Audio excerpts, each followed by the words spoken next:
Hey everybody, I'm Tim here with Oliva's 135th Anniversary Edicion Limitada. And you're watching Cigars Daily.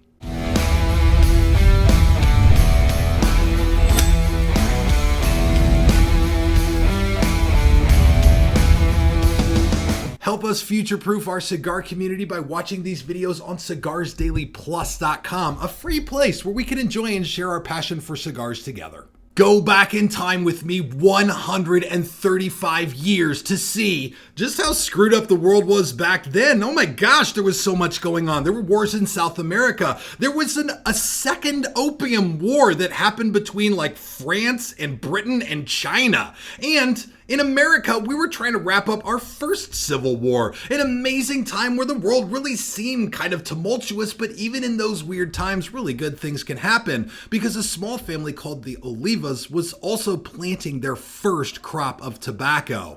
And that's what they're celebrating now, 135 years later. So much legacy has been built within their family and within their cigar brand, which is even newer, and just in the last 30 years, they wanted to commemorate all of the family's history in one amazing way with this, Oliva's 135th Anniversary Edicion Limitada. And it makes good sense for them to do this. They picked the hands down most popular blend in their catalog, the Serie V, and they created it in this special vitola that has a regular, like a round or parejo cap at the top, and then a tapered foot on the end. And this is a shape that you don't see around the cigar world very often. I can't think of another singular cigar by name that I've seen this shape on. So for a cigar that commemorates such an incredible time period, I looked to see what this blend really involves, and it doesn't look like they've changed the blend at all. What I want to see with this thing is what happens still to the flavor, because changing the size and the shape of this thing will almost definitely impact that flavor profile.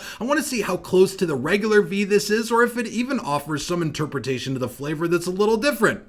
And the only way to find out is with a cut and a light. So my first knock on this stick is the footband they put on it. And they put this thing on this tapered part. So I guess I like it. It's cool, it's unique, it's different, but you got to take the thing off almost as soon as you light it up. So other than the actual shape of it, sort of starts to look like a Serie V. But again, the real telling of the cigar is all in the flavor.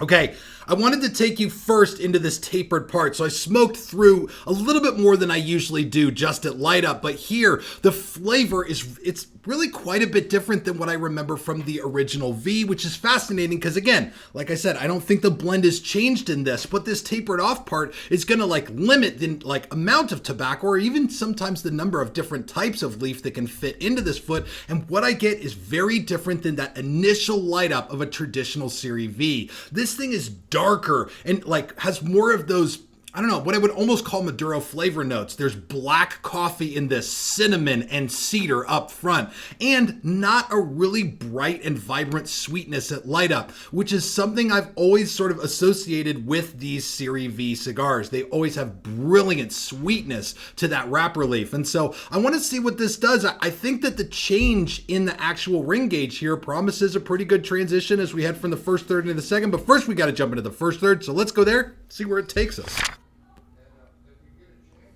Okay, here we are in the very first third, and this thing continues to spit out incredible flavor, like a total transition. But a couple of real quick things first. I'll say this up front.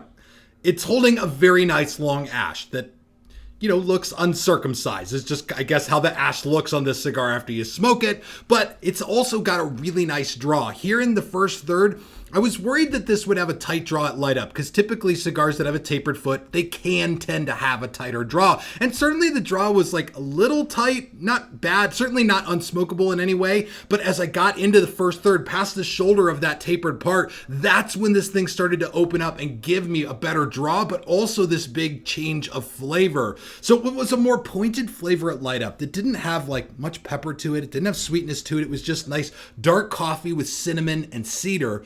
has now given way to sweetness from the wrapper, a really robust sweetness, what I would expect from the Serie V. Also, almonds rolls its way into this profile, and coffee and cinnamon just move to the background a little bit right here. But certainly, like, when you look at that light up profile, it's coffee, it's cinnamon, it's cedar. It stands in like very big contrast to what I'm getting in the first third, a well-rounded flavor with lots and lots of character. So a good start up and a great first third and plenty of space to go as we jump into the second third.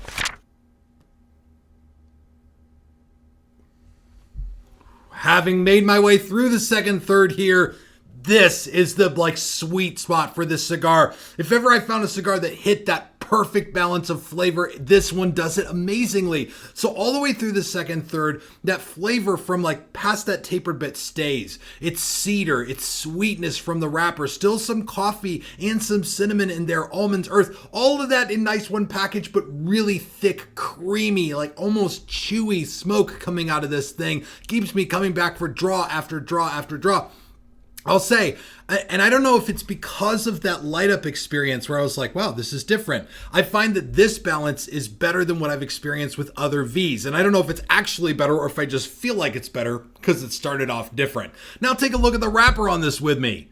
The first thing about this is the size of this thing and the shape. It is just a peculiar shape. And again, you don't see cigars that look like this very often. And again, I can't even name one. But with that tapered foot at the end, it really gave a different experience. But the wrapper leaf through and through on this thing is that beautiful dark chocolate brown, what we've all come to know and love from Oliva Serie V, an Ecuador leaf with a beautiful presentation. And for the 135th, they for sure made the thing stand out from the other Series Vs on the shelf. Now I want to take this thing into the final third and see if it can still produce on flavor even at the end. It's kind of given up on wanting to hold an ash later on. It was like uncircumcised at the beginning, and now it's just a little bit shy. So let's jump into that final third to see where this takes us and what kind of score it gets.